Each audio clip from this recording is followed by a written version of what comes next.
The story you are about to hear may contain detailed descriptions of intense violence. It will certainly be worse than fiction.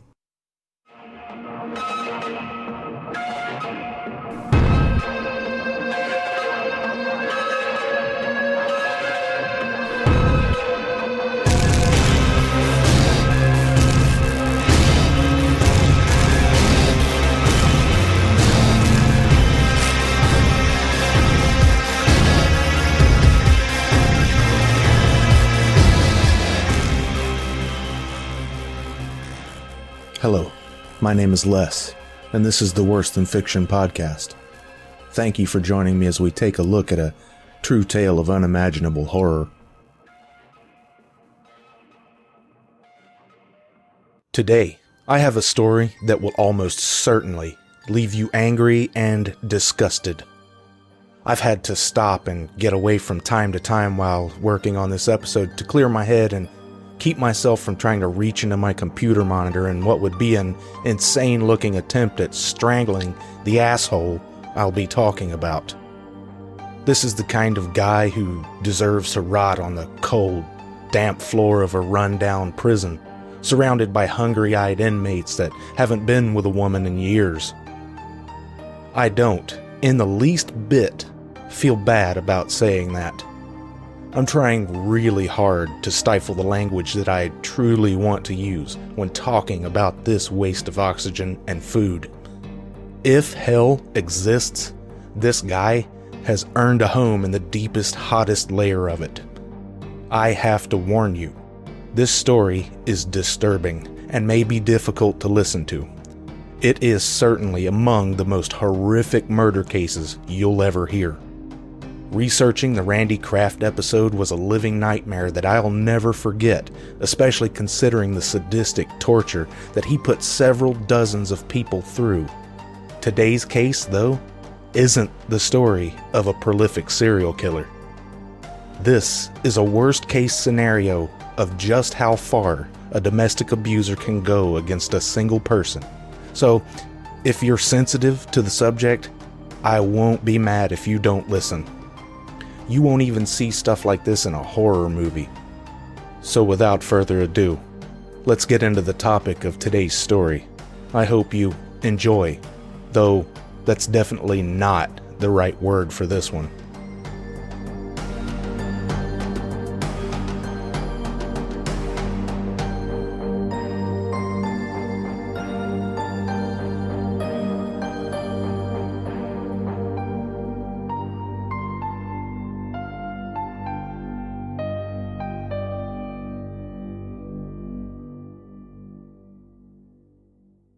About 2 weeks ago,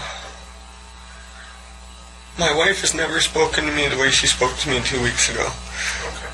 She basically told me that she was going to go with somebody else, that I wasn't going to be a father, that, because I do, you know what I mean? I'm not perfect. Mm-hmm. I'm not a perfect person. I get stressed out just like everybody else. Mm-hmm. And it all started one day. I was making spaghetti in the kitchen, and I wanted to make enough for 2 weeks because my wife loves spaghetti. She loved my spaghetti. She loved it to death. So I was making a pot. I was boiling water for the noodles, and she came up behind me, and she said something about just like, This isn't working. This isn't happening. I'm gonna cheat on you, basically. Like I'm, you know what I mean? If things don't work out, I'm going, you know. And she kept just saying it and putting it in my head and putting it in my head and putting it in my head. The bills in our house have been stacked up higher than you can imagine. I've been going through things with my father, everything like that, and when she said that to me, the water was boiling, and she was behind me, and I thought she had left the room. Instead of leaving the room, she was behind me, she was crouched down, and she was getting Tupperware out of the thing to bring for work. And I don't know why, I don't know what I did, but the next thing I knew, I hit that thing, man. I wanted to just, you know what I mean? I was so frustrated, I just wanted to get my frustrations out. And when I hit that pot, she was behind me, and it just drenched her. And after that, I looked at her and I said, "Sweetheart, we need to go to a hospital." And she said, "I don't want to go. I don't want to go to a hospital." She was afraid for me to get in trouble, and I said, I don't care. Just go to a hospital. Please, we can deal with this together. It's an accident. We can get through it. She didn't want to go. I begged. I pleaded with her. She made up a story to her parents saying she was going to Cornwall for work. And she actually did have a cold. She called her work and said she had a cold, that she was staying home, and she wanted to heal at home. And I told her, I said, we can't do this. We have to get to a hospital. That went on for about a week of me changing bandages, staying up all night making sure she's okay.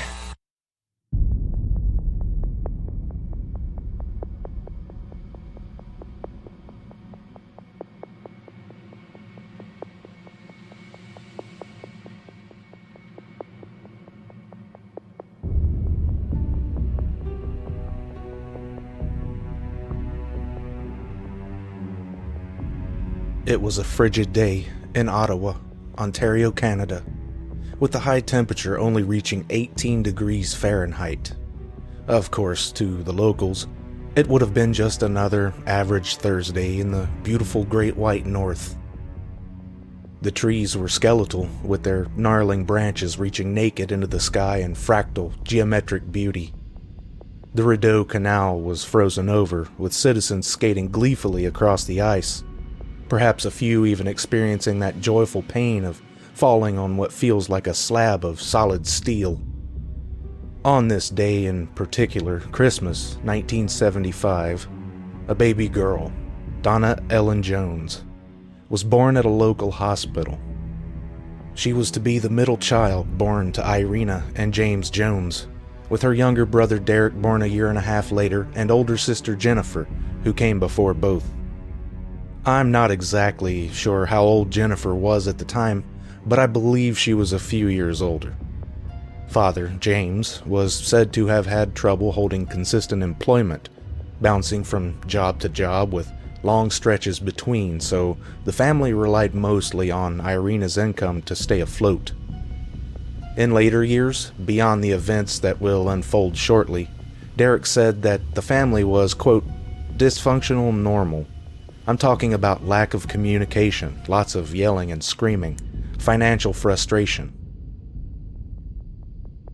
Derek said that though he was often angry, James didn't physically abuse any of the kids or Irina, and at times could even be affectionate and normal. A regular dad. Other times he would berate the family and make sure to preach to his daughters that they would do well to, quote, honor your husband. Often, when James was on a tirade aimed at Irina, Donna would attempt to derail his verbal assault on her mother. She was, from a young age, a self-appointed protector, a shield that could deflect the hammer-like crash of James's anger. Friend and former co-worker Frances McManus said Donna, quote, seemed to feel very responsible for her family, like as though she was the caretaker, that she was responsible for making sure everything was going okay at home. Irina was positive, outgoing, and bubbly, much in the same way friends would describe Donna. Irina was the antithesis of James, and brought balance to the home through the years. Donna was definitely her mother's daughter, and when friends talk about her, the word bubbly comes up regularly. As she grew, so did the number of friends Donna would accumulate, and it was no problem for this confident young girl. She was viewed as a leader by her close friends and had a level, goal-oriented head on her shoulders.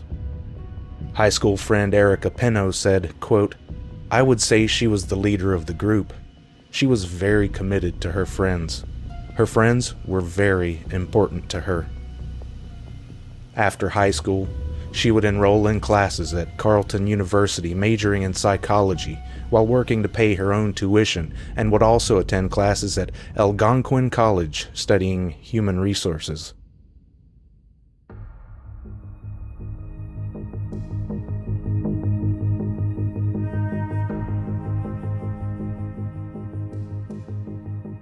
She was known to dance as she walked from class to class, not caring if anyone was watching or what they thought. She was a positive, free spirit who loved hard and always stayed positive through any hardships she was facing. Friends recalled that she always kept in touch, being the one who would make plans to hang out and visit. Described as a social butterfly by some, she fluttered her wings as though it were her nature, and it was. Her caretaker instinct never went away, even when she was eventually working multiple jobs and maintaining a hectic schedule. She played sports for fun, took dance classes, and orchestrated dinners and movie nights with her circle of friends. A busy bee brimming with life and vigor. Skating on the Rideau Canal with friends was a tradition during the coldest months of the year. She graduated college with a diploma in psychology and a business degree, and was on a straightforward path to success, with a good job, a stable home, and the rest of her life ahead of her. She was climbing the proverbial ladder at a respectable pace. She landed a good job at the Canadian Food Inspection Agency after several years of employment with the Canadian Revenue Agency. She paid off her student loans and saved up enough money to buy a house, and settled in her new home at 1087 Barwell Avenue in the summer of 2005. Within a couple of months, her life would begin to change, and the effects would linger forever.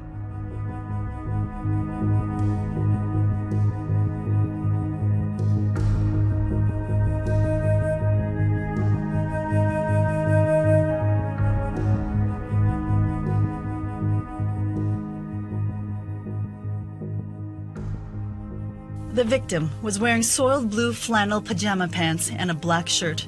He noticed burns and many bruises. Some looked like they had been there a while. In the main foyer of the house, the forensic officer photographed multiple red stains on the floor, on the stair posts, on the walls, on shoes, and a hair scrunchie.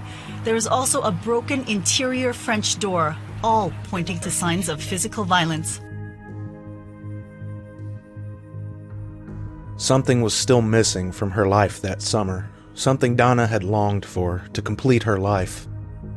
She desperately sought companionship, not the kind you get from a good friend though, the kind you get from a life partner, someone to grow old and share your home with. So it would be that close friend Melanie Houle set her up for a blind date with a man named Mark Hutt. Melanie thought that they might make a good couple. He was active in casual sports, much like Donna, and seemed to be perfect for her. Melanie played on the same recreational baseball team as Mark for some time. Donna fell for him immediately. He was handsome, charming, and seemed to be on the right track.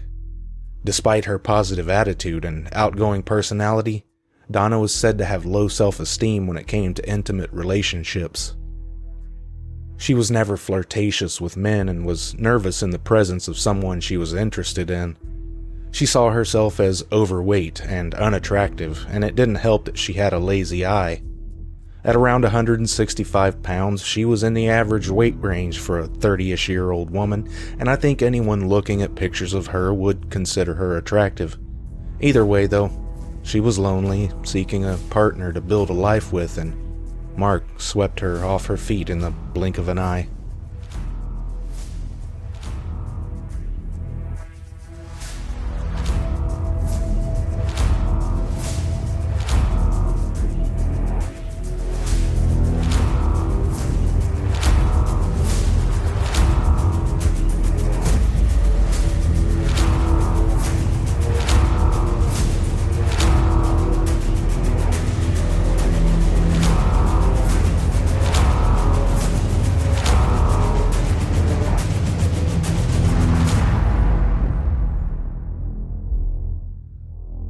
Mark was born in Ottawa just 6 months after Donna on June 23, 1976. His parents, Peter Hull and Betty Hutt, ended their relationship by the time Mark was 5 years old. According to Mark, his mother then entered a relationship with a, quote, very bad person, who would end up being abusive and violent toward her.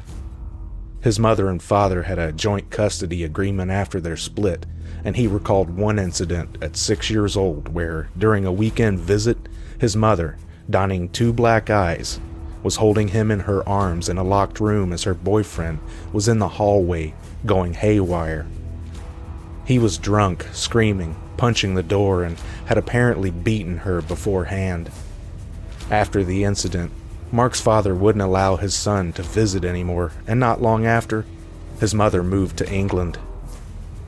She moved back to Canada when Mark was 15, and he almost immediately went back to live with her. He missed her tremendously and was overjoyed that she could be part of his life again. I'm not sure if she was still with the same man, but from what Mark said, I'm guessing she was. The abuse on his mother was still a major problem, and when he would try to step in, he'd get the same treatment. Betty allegedly suffered broken fingers, being thrown into a glass table, and choking at the hands of her tyrannical boyfriend. Finally, after having her arm broken by him, she called the police and they parted ways for good. He told Donna of his past and all of the bad times he had lived through, but according to Donna, he was turning his life around. His father owned and operated a roofing business, and Mark worked alongside him. He was sweet and bought her flowers regularly, but as weeks turned into months, Melanie started noticing that Donna wasn't taking pride in the minor injuries she would usually brag about from soccer games. When asked about the bruises that she often tried to hide, Donna would write it off as clumsiness at home. Walking into walls, tripping on objects, stuff that does happen from time to time. With Donna, though, it seemed to be far too often, especially for a regular soccer player to trip over the dog or stumble into a door. As time wore on, friends grew suspicious that maybe Mark was responsible for the visible signs of abuse she was beginning to show. Donna would always deny that Mark had been abusing her, always insisting that it was her fault. Perhaps she was truly beginning to believe that herself. Maybe she thought she wasn't good enough, or that for whatever reason she deserved to be set straight, by force if necessary. Start by describing the first time that you noticed something was going on in their relationship that would have caused you concern. I would probably say the isolation. She would come over regularly, and she would, make family visits to the house and so on and so forth, and that slowly depreciated or descended, and that was alarming. Not to mention the accidents that were starting to happen. Slight burn marks, broken wrists, finding out through mutual friends that she was missing a lot of work. There was always a sense of her hiding something. I've seen this kind of thing before, and trust me when I say this, it never improves. The situation doesn't just fix itself one day. It tends to only get worse. Abusers don't change, they escalate the vicious cycle, and a small number of them take it to a level that most of us can't imagine. Friends recall times when Mark would call Donna while she was out, and they could hear him screaming at her on the phone, berating her and calling her names. Co-workers said that the same type of phone calls would happen 10 to 15 times a day while she was at work. He didn't care that she was working to provide, and it didn't matter that he was getting in the way of her work duties. It was all about him. She was to drop everything for him. Eventually, she would spend her lunch break sitting at her desk in case Mark called. She would act like everything was okay. "It's not as bad as you think," she would say. It was never okay.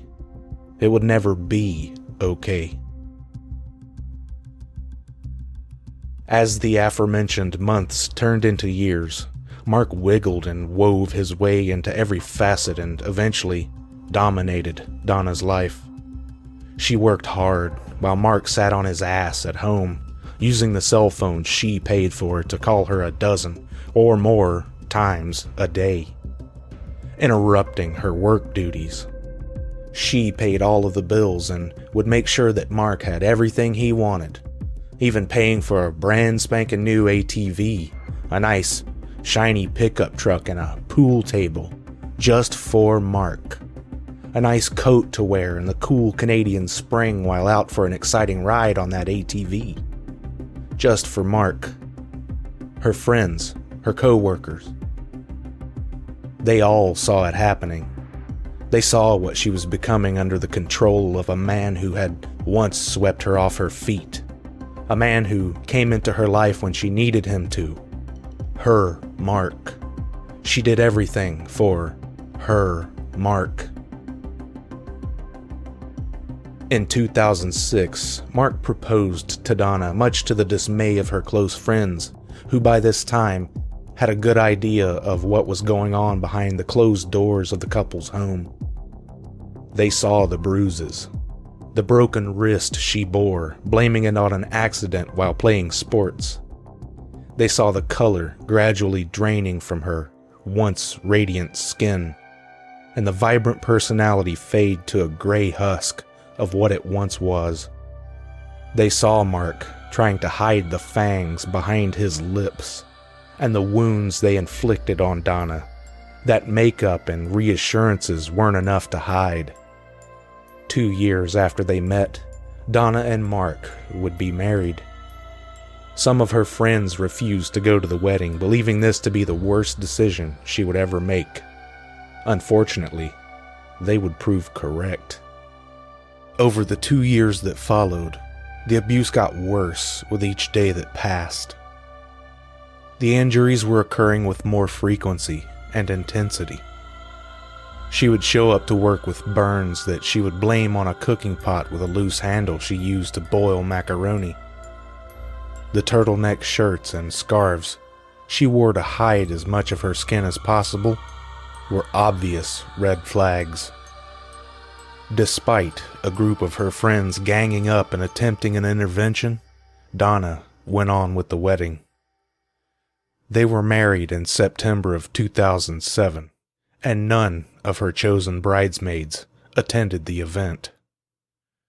I was notified after a trip that they needed to do something, that Donna was in danger, and they were setting up an intervention, and my responsibility was to get her to the intervention, which after the intervention she denied any abuse and denied any type of action that we had suggested was taking place.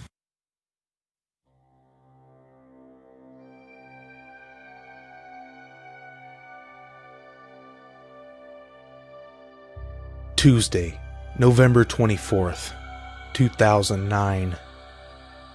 Co-workers almost uniformly said that Donna was distant and zombie-like on that day. Almost ghostly, a mere apparition wandering the halls of undeath, aimless and longing. Sunken, blank eyes that seemed obscured as though there was something interfering with her vision. What lay behind them was obviously dark and eating her on the inside. The parasite that had infected her 4 years ago was draining her inner spark, feeding on the nutrients it required to sustain its miserable, dependent life. She was a good employee at the Canadian Food Inspection Agency who had gained the respect of supervisors and colleagues for her work ethic. So several of her co-workers banded together and had planned an intervention to try and convince her to seek help getting out of the relationship with Mark. That plan would never come to fruition, and, unfortunately, this would be the last day they would lay their eyes on a living Donna Jones. At the end of the workday, a couple of her co-workers usually chat for a few minutes outside while having a smoke. Donna usually joins them, though she didn't smoke herself, but she would get a ride home from one of them when they were done. On that day, Donna didn't join in the usual conversation. Tracy Mathias said, quote, "I specifically remember seeing her when I was leaving. She looked like she had nothing left in her." Sarah Tate, the co-worker who normally took Donna home, said, quote, "She was just quiet, withdrawn, sunken in." She noted that Donna had a brace on her arm due to a broken wrist and scratches on her face. Tate dropped her off a short time later, and what happened in the hours and nearly 2 weeks that followed is a horrific series of events that has shaken me to my core. If you suspect or you know that you're in an abusive relationship, talk to somebody, get some help, get some resources, and have a place to stay and have a game plan to get out of the relationship. And then one day when that abuser is at work or sleeping, then you have your bags packed and you run, and you're not running into the empty abyss. You're not running into anything. Because I believe that if you just walk out and run out into the real world without any type of plan, then you're going to go back because you have nowhere to turn to. The other thing is if you can put up with the abuse, you can survive on your own. You deserve a better life, and you can have a better life. And even if there's children involved, is that the environment you want your children to be grown up in? Because statistics say that people who grew up in abusive homes have a tendency to be an abuser. I'm warning you again. This is graphic and potentially distressing. If you've listened to previous episodes, then you know that I don't sugarcoat any details. And this heartbreaking case is no exception. This needs to be told, and though neither Donna or her family can benefit from it, perhaps someone listening can be convinced to seek help in escaping their abuser before it's too late. If you are being abused, I am talking directly to you as I describe exactly what this poor woman endured. This story is for you, and I truly hope this scares you into getting the help you deserve. You do not deserve to be abused. You are valuable, and you deserve to live a life of freedom, surrounded by people who love you, who would never hurt you. I don't care if you're male, female, trans, gay, straight, bisexual, whatever applies. Please, get help. Call the National Domestic Violence Hotline if possible at 1-800-799-7233 or go to thehotline.org. They will help you if no one else can. I will put that phone number and web address in the show notes. Do it for yourself, please.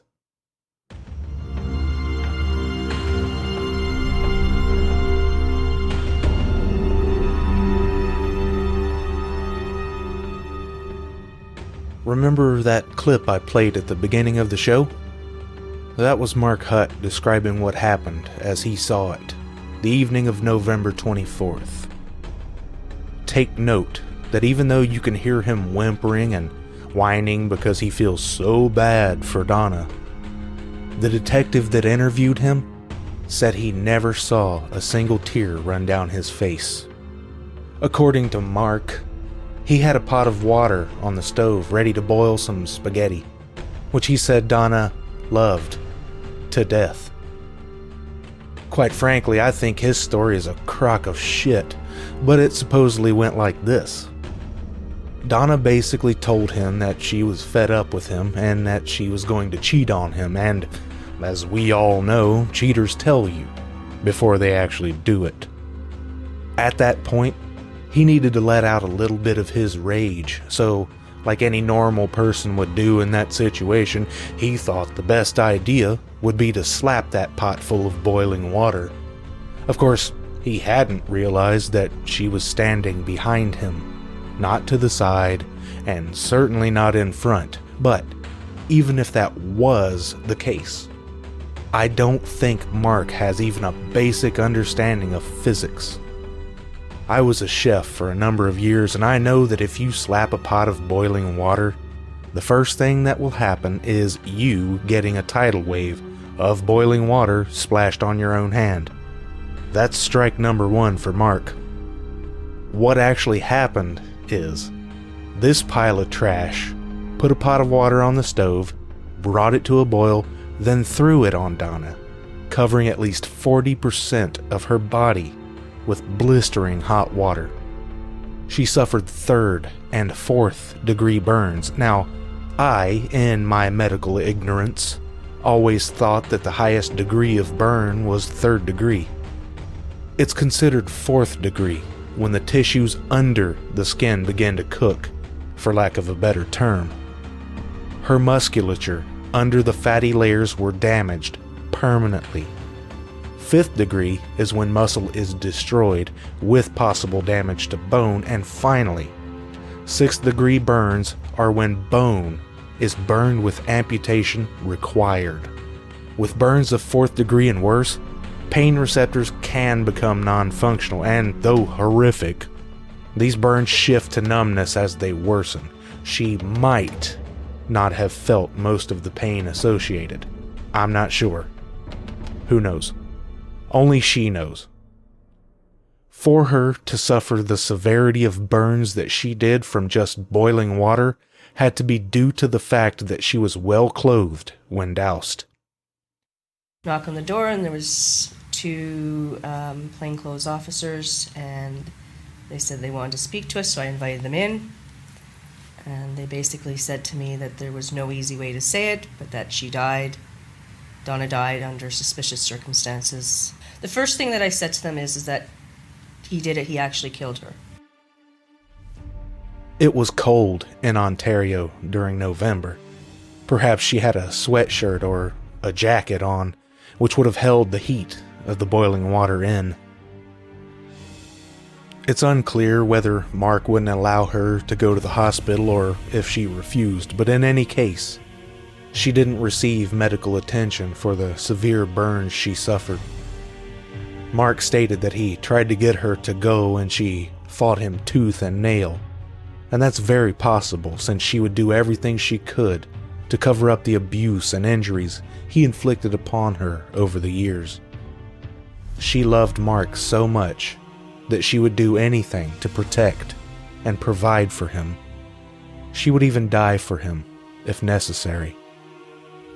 The next day, after Donna called in sick at work, her boss knew something was very likely wrong. Donna reassured her that it was minor and that she would be back to work as soon as she was feeling better. In the days that followed, she would talk to her mother several times and spin a tale of having a cold, just a minor sniffle, and that everything was fine, she'd be better in no time. Her mother knew something was wrong. Donna's voice grew weaker every time she talked to her, but still, Donna wouldn't relent. Her tolerance to pain must have grown since she met Mark. Co-worker Adriana De Tierro said, "My biggest fear was that I would go to work on a Monday and find out that she was dead. Prophetically, that is exactly as the events occurred. Deep down in my heart, I knew this would happen. I knew Mark would kill Donna." Within a few days of being drenched in boiling water, Donna would have experienced her skin turning white, and eventually, complete separation from the flesh beneath. A burn expert testified that Donna would have been in excruciating, maddening pain.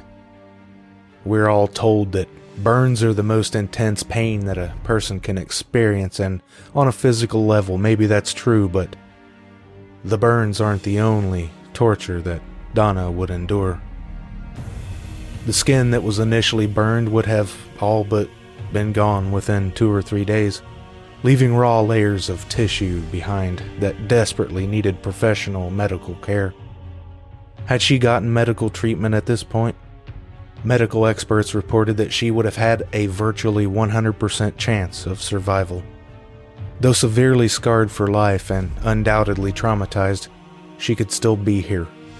And perhaps she could have even escaped the life of abuse she had become so accustomed to. She deserved that.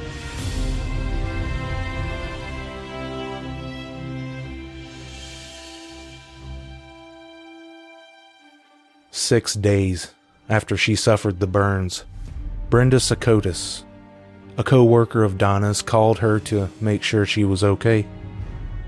Talk around the office was fraught with worry about the possibilities of Donna's situation at home. They knew something was wrong. It wasn't like Donna to miss so many days of work with no word of what was going on. The only answer Brenda got was from the automated machine that would record a message after a certain number of rings. She did leave a message, but I wasn't able to find what it was. Shortly thereafter, Donna called back and informed Brenda that Mark was apparently suffering from the much maligned H1N1 flu virus and had been admitted to the hospital.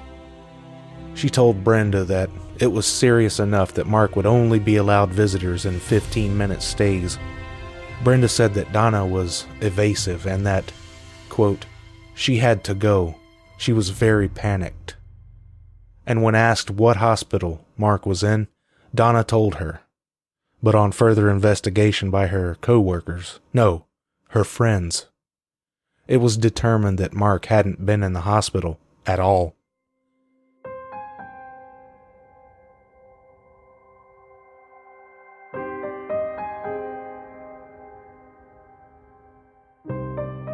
She asked Donna to stop by the office between the hospital visits, and Donna agreed to do so. But she never showed up. Brenda said, quote, I was really scared. I wanted to see her. I wanted to see her face to face. Donna told her that Mark's mother would be coming soon to pick her up so they could both go to the hospital to visit Mark. She had to go, Brenda said. December 6th, 2009. It was 9:17 a.m. and an average late autumn day in the capital city of Canada. Mark Hutt called 911 and told the dispatcher that his wife wasn't breathing. The response time was phenomenal, and within 5 minutes, emergency personnel were on the scene. They entered the home on 1087 Barwell Avenue to find the lifeless body of Donna Jones in the basement, resting on a makeshift mattress of couch cushions on the cold floor. Paramedics jumped into action and went to work in an attempt to revive Donna from the grip of death. They gathered around her, defibrillators in hand, all their years of training poured into this one moment, a moment when they can truly make all of the difference possible in a person's life. They were ready to breathe life back into Donna. The first paramedic to come across Donna reached her shaky hand out and grasped her chin to pull open her mouth so that proper CPR could be administered. But there was something very wrong. Her chin was cold, and her jaw didn't relent to the pull as she tried to open it. In a horrific moment of clarity, she may have thought that perhaps God himself had willed this beautiful woman immovable, and she resisted her force more than those she had been able to help in her career thus far. The truth of the matter, though, was that rigor mortis had set in. She was fully in the throes of death, and had been for some time at this point. Mark didn't call 911 because he was worried his wife would die. He called because he knew she was already dead, and he needed some face-saving record of him trying to be the good guy. She had been in the state of death well before he went to sleep the night before, though according to Mark, he had talked to her just 3 hours prior to calling 911. Bullshit. Detective Tara Anderson, one of the first responders to the scene, said, quote, "I've never seen anything like this in my life." Mark explained the oozing burn that covered nearly half of her body away by telling her that Donna had fallen into a fire while drunk at a friend's house. Both of Donna's eyes were black and swollen so badly that the paramedics were unable to open them to check her pupils. Her nose was smashed. Mark said the facial injuries were caused by Donna hitting her head on various things in the days prior, but did admit that he elbowed her in the nose by accident, while sleeping, of course. Her shirt was stuck to the tissue beneath it when they tried to remove it to look at the burns. She had numerous visible injuries, including scrapes and bruises all over her body, and she had holes in her legs. The burns were so badly infected that Sergeant Stephen Jones said, quote, "There was some decomposing odor. It was an acrid, sickly smell, nothing like I've smelled before, that filled the home." Detective Anderson testified that Donna looked like she had been dragged behind a car on a gravel road. There were stains consistent with blood found on various walls in the home, the floor, the stair railings. A window had been left open in what was probably Mark's attempt at getting rid of the smell. Shortly after first responders arrived, Donna was pronounced dead, and Detective Anderson gave him the news officially. Undoubtedly, Mark was in some sort of panicked frame of mind at this point. I mean, who wouldn't be? Safe to say that any reasonable person would be shocked and at a loss for words when they get definitive proof that their best friend is gone. No tears came from Mark's eyes. He told them he did everything he could for her, and she simply would not, under any circumstance, allow him to take her to the hospital. He tended her burns with ointment and bandages, so much so that he had to pawn a few $100 worth of his possessions to buy supplies. The only bandages she had were on 2 of her fingers and her left forearm. In the 2 days prior, Mark said that he had revived her twice after she stopped breathing. "She came right back to me," he said. "She even joked about what she was going to get me for Christmas." Her autopsy would reveal the true extent of horror she experienced. The x-rays revealed that she had 2 freshly broken ribs, along with 7 that had been broken but healed. A broken wrist. Her nose was broken. A finger on her left hand was broken. A forearm injury that pointed to her attempting to block an incoming blow. And 29 airgun pellets were embedded into her flesh all over her body. 2 of those pellets likely had been fired into her after she was burned. Forensic officers had trouble getting good fingerprints from Donna due to the severity of her burns. The official cause of death was septic shock due to the infection. She was, in essence, tortured to death.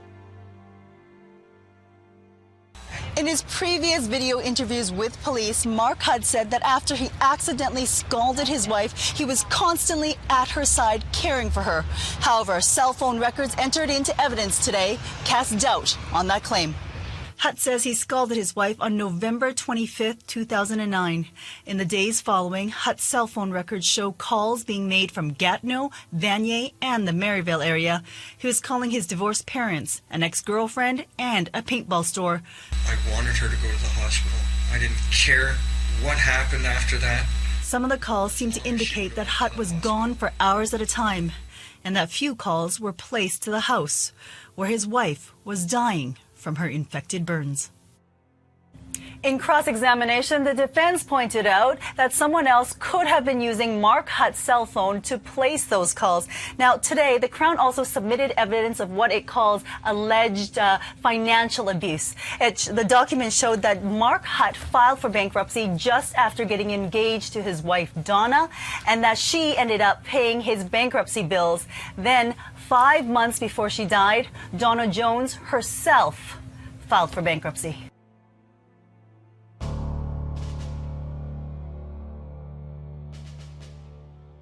During the recorded interview that followed shortly after, part of which I played at the beginning of the show, Mark gradually went from witness to suspect. He was taken into custody 5 days later and charged with second-degree murder for the nightmare-inducing death of his loving wife. His own lawyer called him a monster at one point, but argued that Mark didn't think Donna would die from the injuries. It was just a horrible accident that led to the worst possible outcome. The defense attempted to strike a plea deal and entered a guilty plea for the lesser crime of criminal negligence leading to death. The Crown was not amused. After all of the evidence and witness testimony, the jury deliberated for less than a day and returned a guilty verdict for first-degree murder.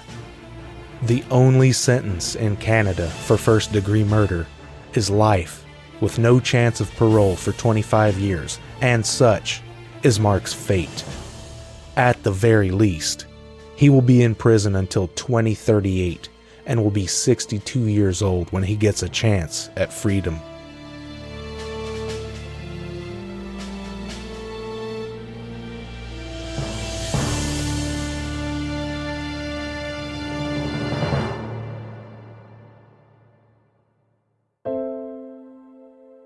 The following is the full victim's impact statement given by Melanie Houle, who had introduced Donna to Mark. Donna Jones was my friend, and I wanted nothing more than to see her happy. Although Donna constantly met people through her everyday life, she struggled meeting someone of the opposite sex that she could plan her future with.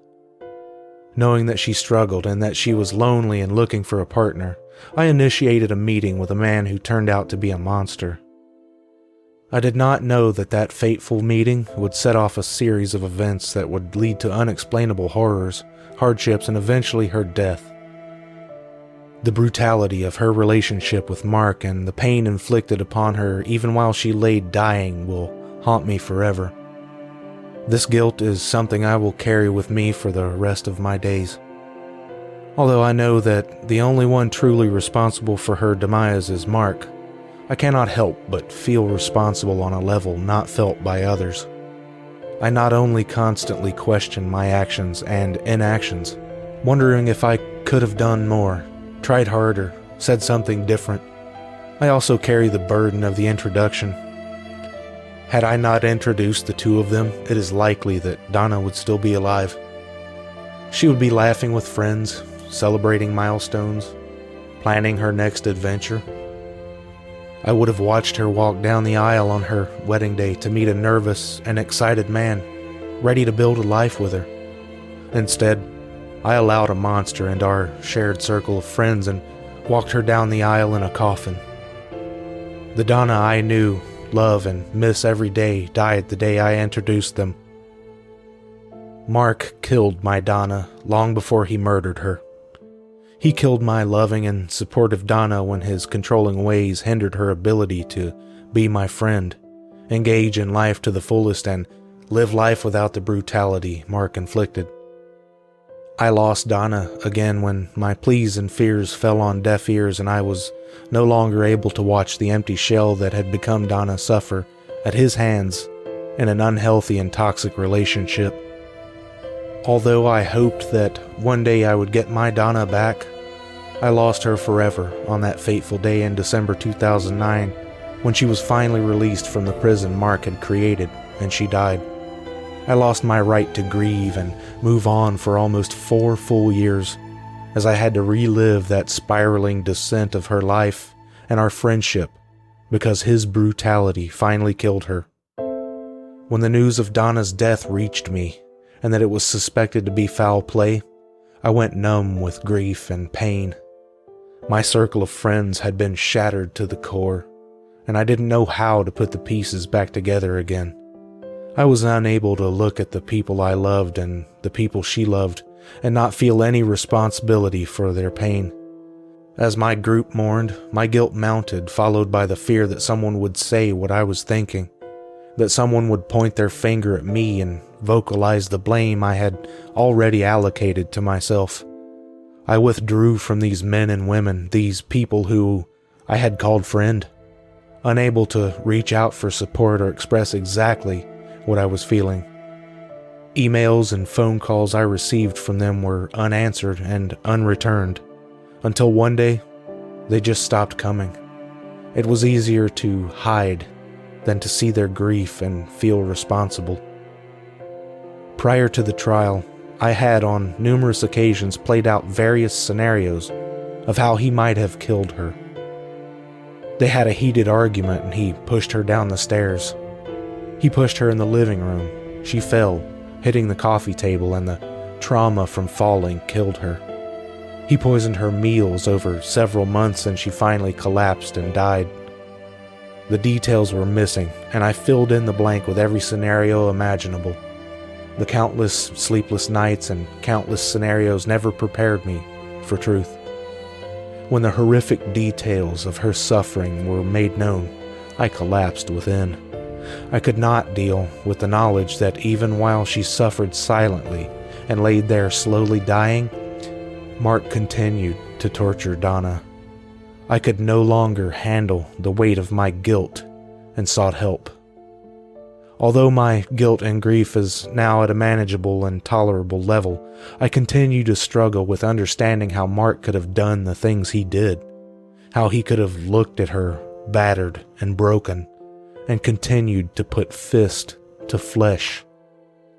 Donna's life had value, and she was loved and cherished, but not by the one she sought it from the most.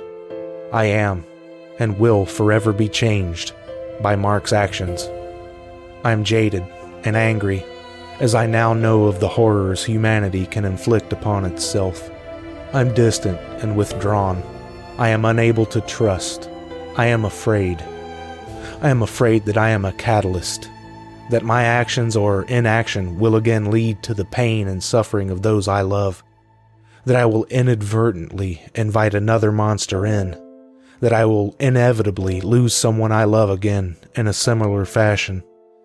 I am afraid that the guilt I feel will never go away. I am afraid that my grief will never lessen. I am afraid that I will forget what Donna looked like, or the loudness of her giggle, or the warmth of her hugs. I saw value in Donna's life. I cherished her, and I miss her, and will continue to love her, speak for her, and carry her in my heart for all the days of my life.